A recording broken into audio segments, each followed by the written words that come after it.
Hey, it's Thorn outside the Midnight Ballroom, and this is episode 14, I think. Yes, I am outside. So, yeah. Also, I'm Thorn. I use he, him, his. So, let's roll the intro music.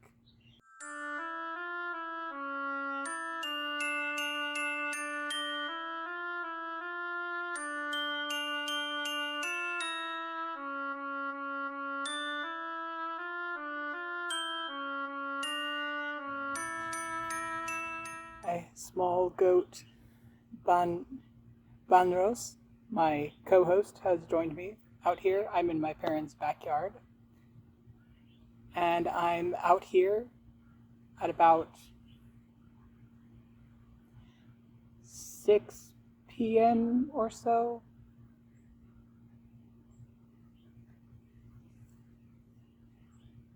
In California. Um, anyway, I'm out here because I've been wanting to film another episode, and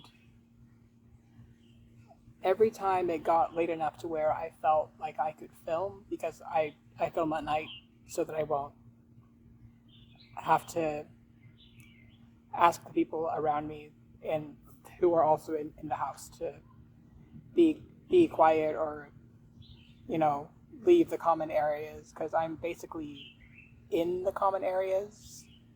It's where I sectioned off a bit of the living room and put a bed there, which it's not great. I'm looking forward to having my own space. But anyway, every time it got to that point at night, I was like, I'm just really tired and I don't think I can film tonight. Also, let me know if you can hear me. I did do a test just now to see if the camera would still pick up my voice, and I think it does. I mean, the phone, that's what I'm using. But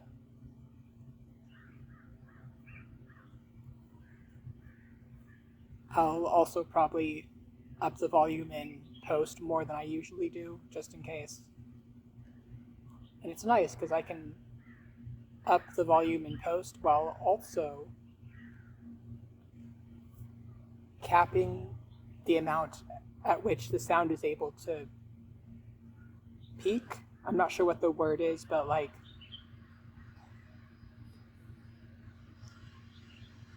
when there's a slider in DaVinci Resolve, which is the program I use, where if the sound is green, you're fine, but if it's too loud, it might go into the yellow or red, and that's what you don't want because it sounds bad, because the sound waves are cut off or something. So I can pull that slider down and just make the overall sound, like the average, higher, but not worry about the peaks. So that's a fun skill to have.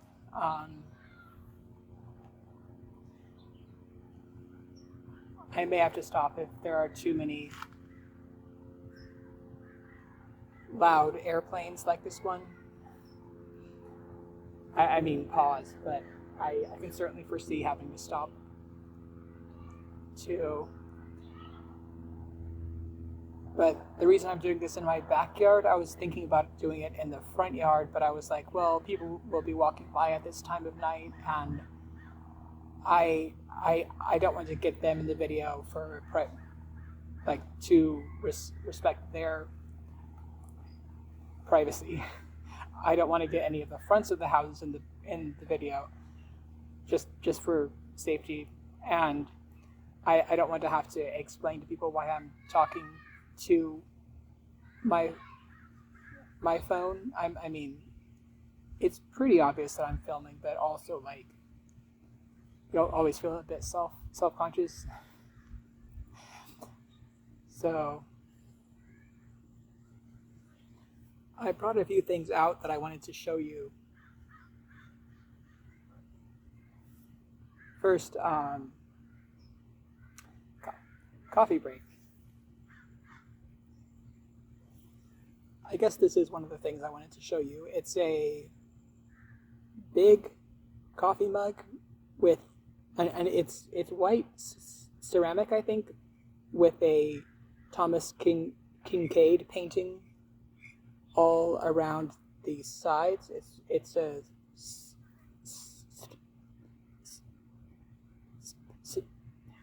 snowy winter Christmas village type of scene. Just that very charming, like, light-filled cottage type of vibe that he's known for. I know Thomas Kincaid. He's a painter, for those who don't know, or was.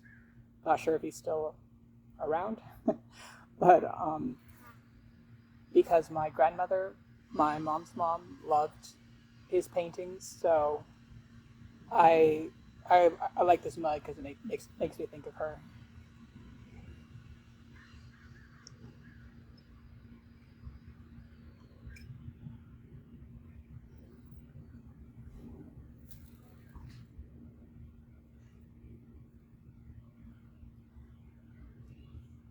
And she and my grandmother on that side were always, like, they weren't perfect, but they were a lot more kind and accepting of me than on the other side. And it sucks that I lost them first. But I always felt a lot safer and happier with them. And also, they both visited me.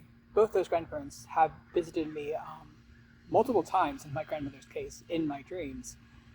And at this point, I'm with the blessing and guidance of my patron god, Gwynepneb, as the returning viewers know. We are all about Gwen here. I really hope that power tool next door isn't drowning me out, but we'll deal with that later. So anyway,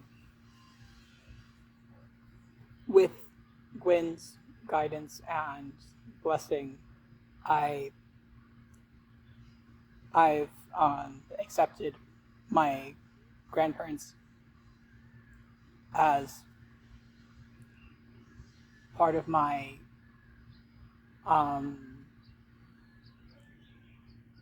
ancestral posse. That doesn't feel like the right word, but like the group of my ancestors who are here to help me, who's currently alive. I very recently started an ancestor practice, so most of them I don't know their names, and I'm not sure. I don't have a strong sense of who they are or were in individually, because I'm kind of looking back to thousands and thousands of years ago, to when there were people who were doing the kinds of things that I'm doing now.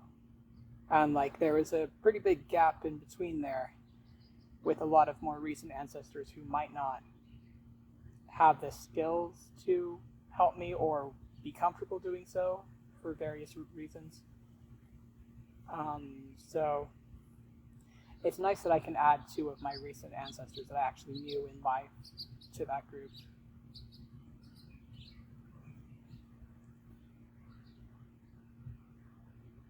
And Banros is actually sitting on one of the things that I want to show you. So you can see the black and purple yarn. Put your guesses below what it is. I mean, returning viewers probably know, but so first I'll just show you this thing instead. I did promise Nalbinding last time. So this is some of my fancy wool that I was sent by my friend. I have an unboxing of that yarn on my other channel, Thornwing Crochet. And they sent me so much yarn, and I didn't realize it would be just this really good like high quality wool and cotton and silk, and like, wow. But anyway, this is some grayish brown, really thin wool, and I've got it in a circular doily kind of, but the edges are ruffled because I have a lot of, I added more stitches than it would take to lay flat, and so I'm hoping that as I go around and it gets bigger and bigger, then since I'm not adding any more stitches at this point, it'll just gradually, like the inner bits will have kind of these ruffles or folds that expand out from the center, and then they get to be flat, and then they start to curve upwards because it can only expand so much if I don't add more stitches. Same principle as like when you're crocheting a doily or anything in the round. And at that point, it can be a bag or a hairnet. But yeah, I am Nalbinding that you usually do it with a large needle of some sort. I'm using my safety pin right here, which I find is fine, especially since the type of stitch I'm doing right now is called simple looping, because that's the one that I really wanted to start with. It kind of gives a mesh look, and I'm making the loops fairly large so that I have that mesh look, and also so that it grows faster, but also it's a lot easier to find the loops if you're not really experienced at null binding yet.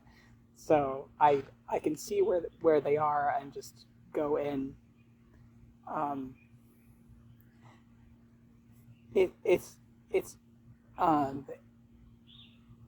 It's kind of interesting the way that it's different from crochet and knitting. This edge isn't here because I'm done with the end of this yarn that you saw isn't cut off because I'm done with the project. It's because you have to cut off lengths, like when you sew, like you take out a certain bit of thread and then put it on your needle and then sew, so it's not one continuous strand. There are ways to join it, especially with wool, and I tried to do that with this. I mean, I didn't look up exactly how to do it, so I'm probably missing something, but I know that you can twist the ends of the wool together to make it more to make the ends of the yarn more seamless, but I couldn't get it to stay. So I decided that since this is my first project, I'm gonna be okay with just like it's not gonna be perfect. I'm just gonna have like this bit, which you can barely even see, but it's there's a little knot there, so I am tying the ends together and then snipping off the extra like ends of the knot, and I think that will help it stay because wool tends to grab onto itself. And also, since the wool is already kind of fuzzy, I don't think it will really be noticeable. And even if it is, it just kind of adds character. And I didn't mention that this is a really old craft. They think it started in the Paleolithic, I think. And I got into it because I saw this really awesome YouTube channel by someone named Sally Pointer, who is, she lives in the UK, and she is a historical reenactor of the Paleolithic through the Iron Age type of eras, and she goes around at different events and teaches the public how people used to do things back in the day, and she'll have all these different videos teaching you about how to make cordage from nettle fibers, which is what I really want to do next. Just gotta find some nettles, and she has all this different cool stuff. I don't have access to nettles currently, or really any other plant I can extract for. I can turn into fiber, except for celery. I realized, I wonder if I could take those stringy bits out and turn them into fiber. So I've done that a couple times actually. It's kind of fun. You just peel off the outer layer with the string, and since we get this celery sticks for the guinea pigs, I give them the inner pith. It's called the bit that's a lot more brittle and full of water. So that's the inner part of the plant, and then there's the bark on the outside, or the skin, and then the fibers are just a thin layer in between the bark and the pith. And I've been watching a lot of videos on how to extract those. So then I take a table knife and scrape the fibers so that the extra skin and like the other green bits that aren't really the fiber will just come off. And once I have those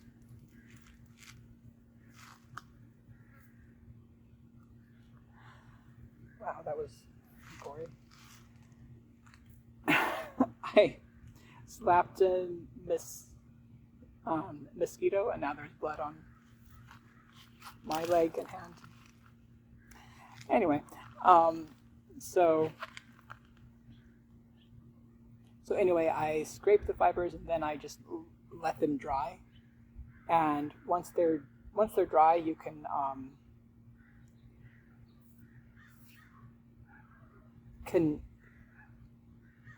continue working on them to like just try to get them softer and more broken down into like soft and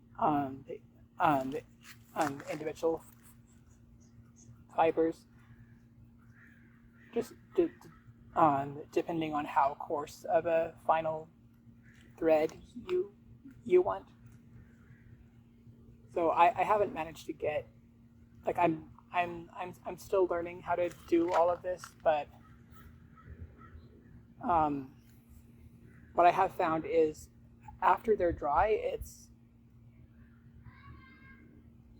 it's fun to kind of or it helps to almost like comb them with this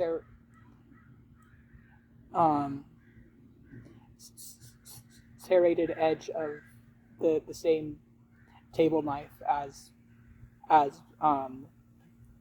before, and that kind of just makes them a lot more silky. Like they're not. They still don't feel like corn silk or something, but they're a lot easier to work with, and I can kind of separate out the shorter fibers from the long ones, which helps. So yeah, that's one of my current experiments. I'm hoping to grow at my new place that I'm going to move to soon. Nettles are one of the things I'm hoping to grow, either at my own place or in a local community garden. And it feels like I'm coming home to a bunch of crafts that I've lost for a long time as I'm learning all of this. Like I still love crochet, but it's really fun. Like it feels really like filling a void I didn't know I had when I'm learning this stuff about cordage, especially plant fibers, and Nalbinding. So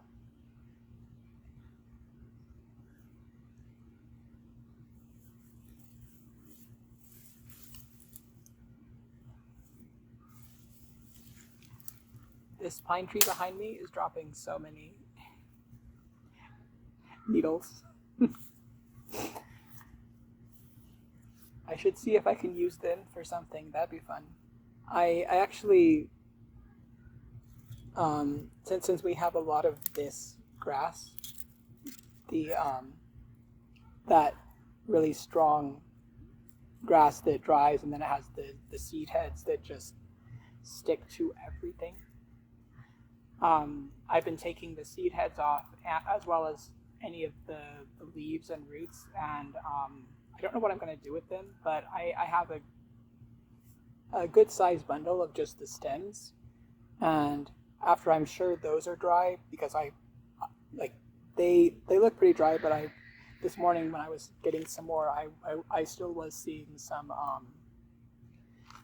green wet bits and on the under the leaves.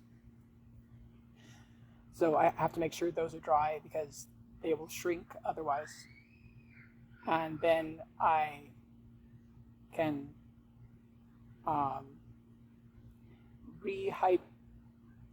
partially rehydrate them so that they're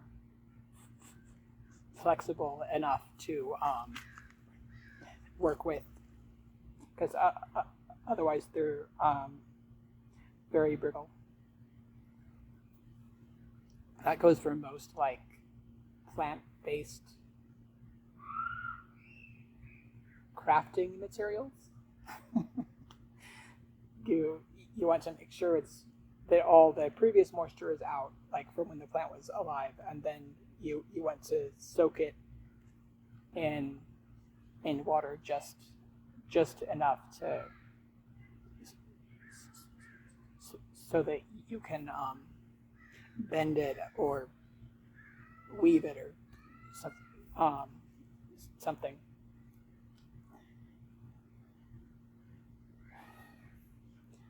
I'm really struggling with my stuttering right now, so bear with me. But it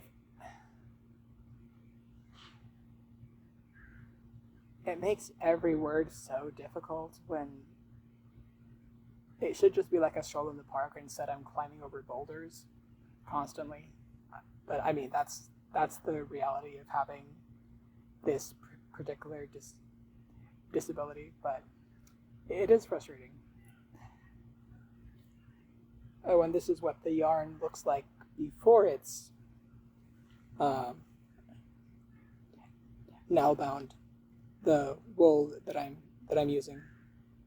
It's this really nice skein, and it has a little bit of coppery sparkle in places. You can't really see it, but there's just these places where it's mostly grayish brown, but it catches the light, and it's just really pretty. All right, now Banros will have to move, which I'm sure he's fine with, but I was like, but then I have to resituate him when I'm done. Oh no, goat down. Okay.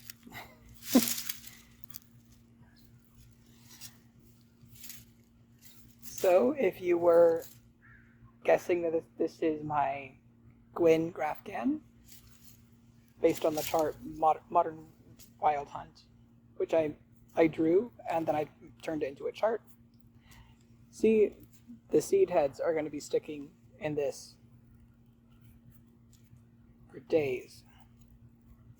But it was worth it to come out and show you all this.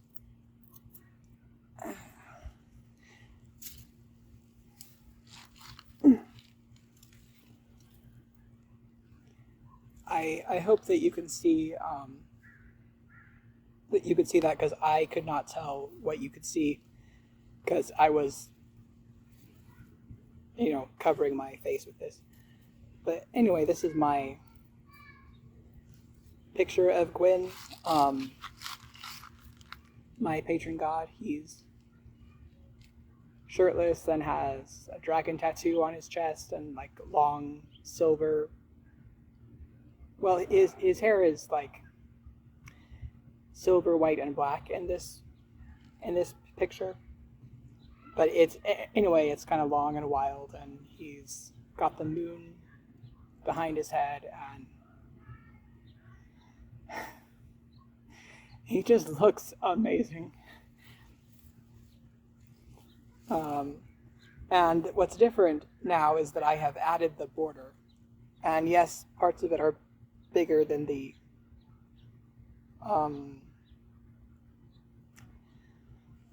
edge of the Grafgan. I added the pineapple lace border that I did in the 3 different shades of purple yarn from this Grafgan. I did it to. It's one of the edgings that I did a tutorial for on my other channel. So I thought I would kind of demonstrate it by having it on this Grafgan. Kind of the same way I did with my first edging tutorial and the mermaid Grafgan. So I actually have long ends on, I'm going to put this back down, on the right side, or on my left side that I was showing you here, and it is my left side because the camera's flipped. I don't know, this is back.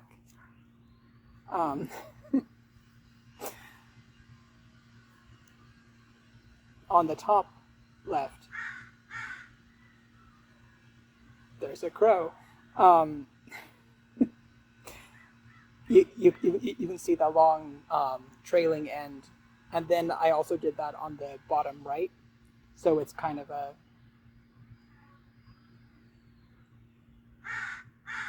not symmetrical, but kind of like it's got a rotational symmetry, if that's the word. And I was going to do that with the top and bottom too, but weirdly enough, so I intended to make all of them the right size, but like I did the borders separately. And I just kind of held it up against the Grafgan, and I eyeballed it. But somehow the long edges were too long and the short edges were too short. So after trying to put the short edges on kind of in the center, I was like, this isn't working really, because on the long sides I have the posts of the stitches, I was doing half double crochet, so like I could just work around them, and that made a nice, like, fairly smooth edge. But the tops of those stitches are a lot closer together, and it just looks kind of weird and bunched up. Maybe that's why it was too short, I'm not sure, but I decided that I would rather just have a short, just a small picot edge on the top and bottom, and actually that's the same edging that I did all around the sides of on the outside of the pineapple. So I just kind of thought that would tie it all together. And I used my black sparkly yarn for that because Gwen needs things to be sparkly. And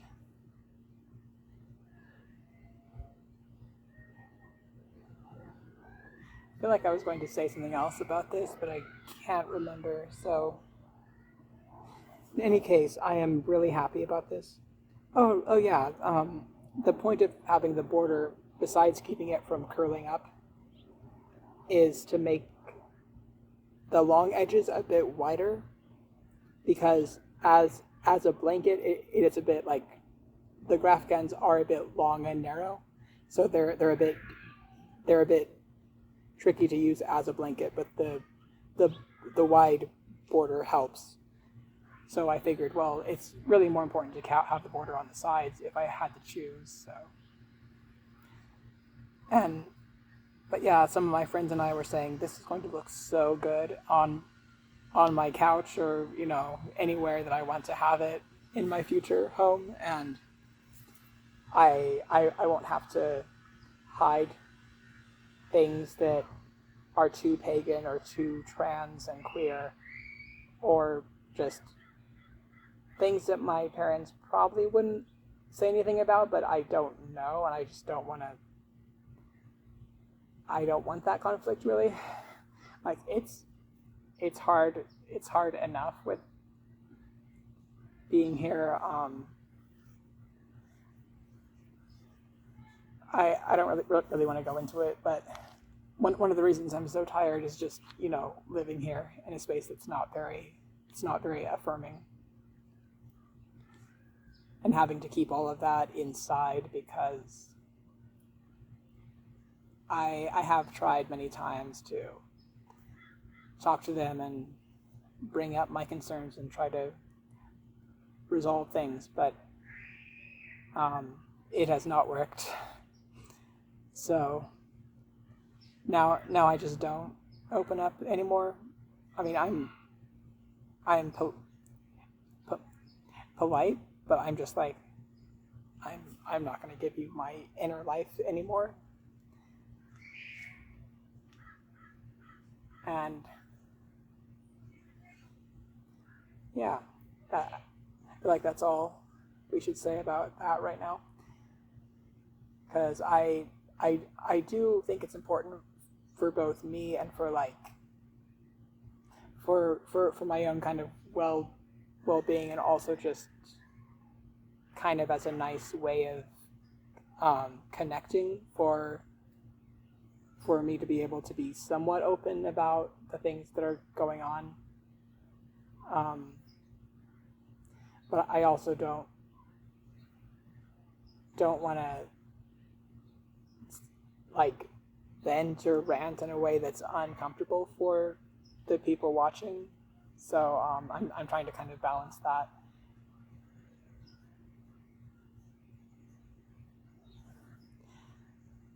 I keep scratching my leg because there were mosquitoes, at least earlier. Thankfully, I haven't seen them too much after that one, which I stopped in their tracks. My mouth is dry, so we need more coffee.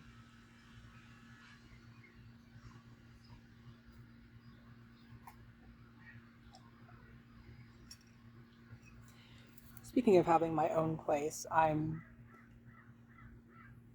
kind of glad that I get to have this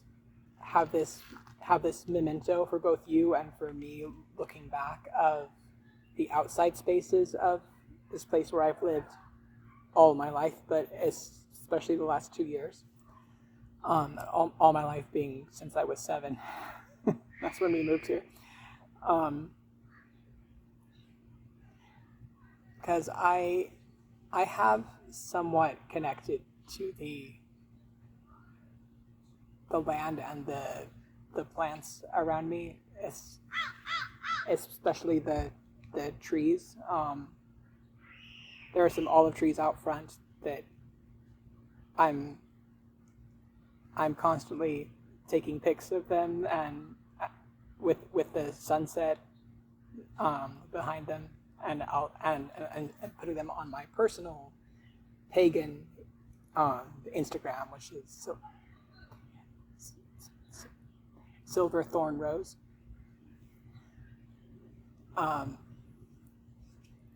And you're welcome to find me there too. It's just not the more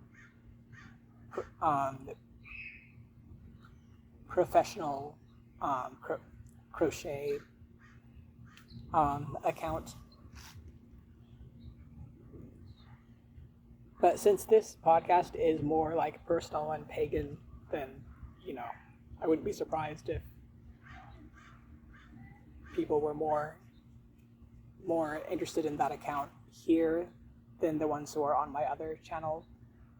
Although that's also crochet, but make it pagan. Speaking of people on my other channel, I had 4 new subscribers today, and that doesn't usually happen.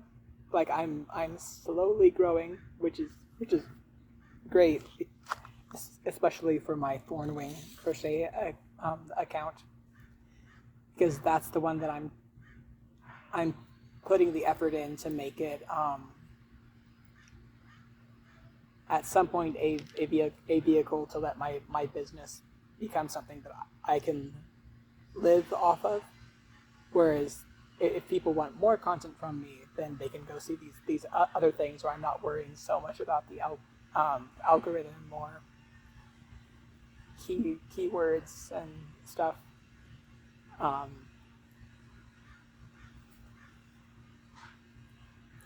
But yeah,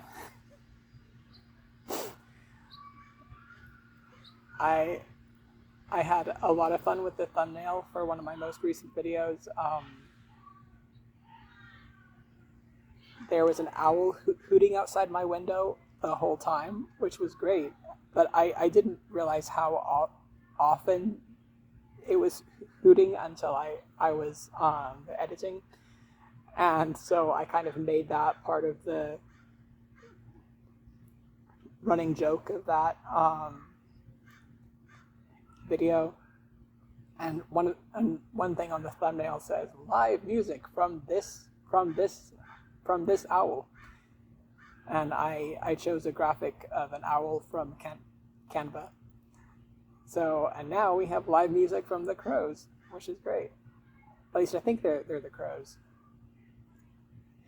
We also have flocks of little green wild parrots, which may tell you closer to where I am, but I'm not going to say the exact place in California, but I don't know how they got here. I think I've heard they were from a pet store at some point, and then they got loose, and now they just fly around. And I've almost never seen them, but I grew up hearing them because every so often you'd wake up to this raucous. It's like a rooster cawing, but more, and there's dozens of them. Just like the it's the wild parrots. So since I live in California in a climate that is very different from where a lot of people are, and also kind of the idea of what a climate is in terms of 4 seasons and like the types of trees and plants and animals that are here. It's kind of fun to share with people what I actually have around me. Like growing up, and also during my first few years in the pagan community, I felt very like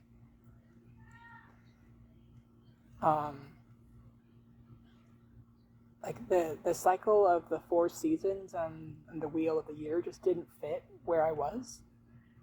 Because here there are more or less 2 seasons, maybe 3, depending how you count it, but there's the wet, cooler season and the hot, dry season, which is where we are currently. And things don't die in the winter, things die in the summer. That's when like the desert sun really ramps up and everything's just like, okay, peace. We're just gonna leave until the rains come back. And then when the rains do come back, everything's green and flowering and lush. But then you have some plants that are imported from other climates that are like, oh wait, it's cooler, so it's autumn, right? We should definitely get ready for the oncoming winter. And I'm like, well, I appreciate that you're giving us these wonderful fall colors, but I don't think you have the right but trees, I don't think you have the right idea of what's going to happen in this place. But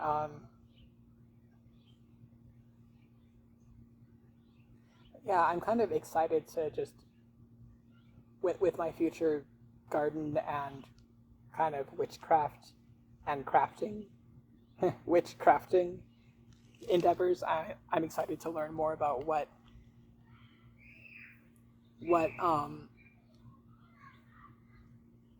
the cycle of the seasons and the plants are here, or rather in the Bay Area where I'm going to move to soon. And I forgot to mention I recently reawakened my longtime love for permaculture. So I am looking forward to incorporating that into my new space. And at some point I'd love to have like a big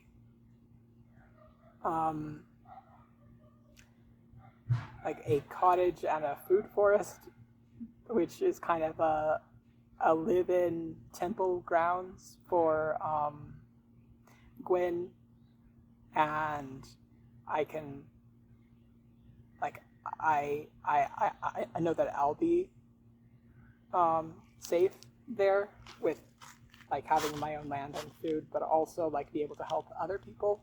That is a dream that's like, that is a dream that's a ways away, but still, I mean, my gods keep doing amazing things, so I certainly don't want to rule it out.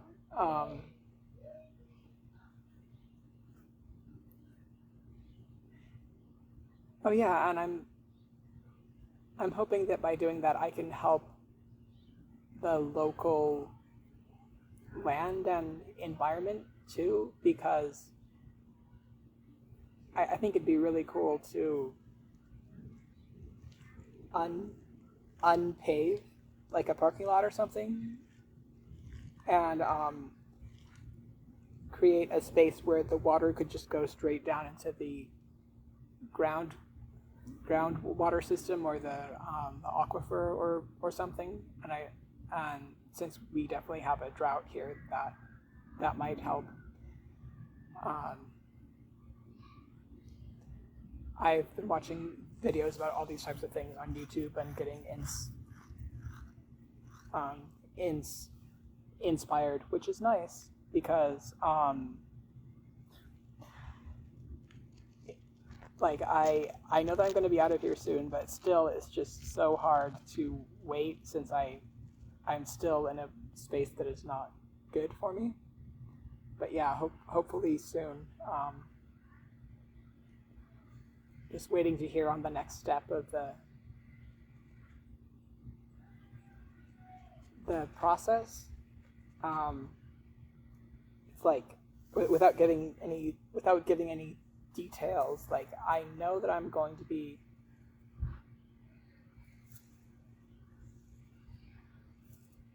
in a much better financial position, and that is for sure.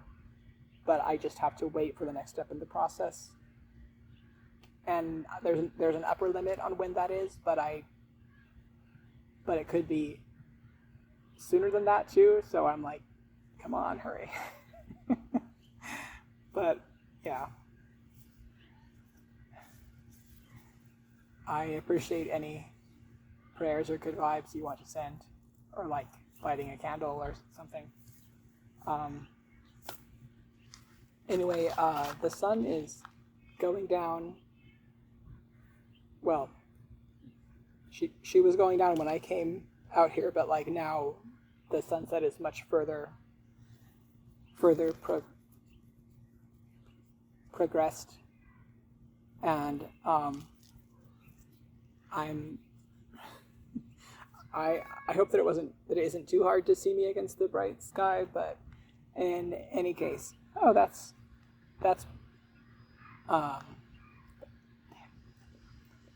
better lighting. Anyway, so I think I'll let you go now. Thanks for joining me out here. I'm glad that I could do an episode out here and like get one in, despite being kind of tired out recently. I will be doing more videos in my usual space, but that'll probably be more for my other channel where it's harder to bring everything out here. And also if I have like a structure of things that I'm doing, then it's easier to be like, okay, so I'm going to sit down and do this video. But yeah, not sure if Banner had anything to say.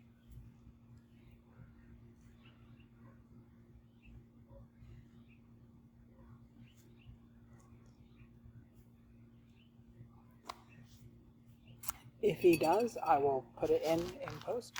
In any case, thanks for joining me, and let's dance again at the next midnight.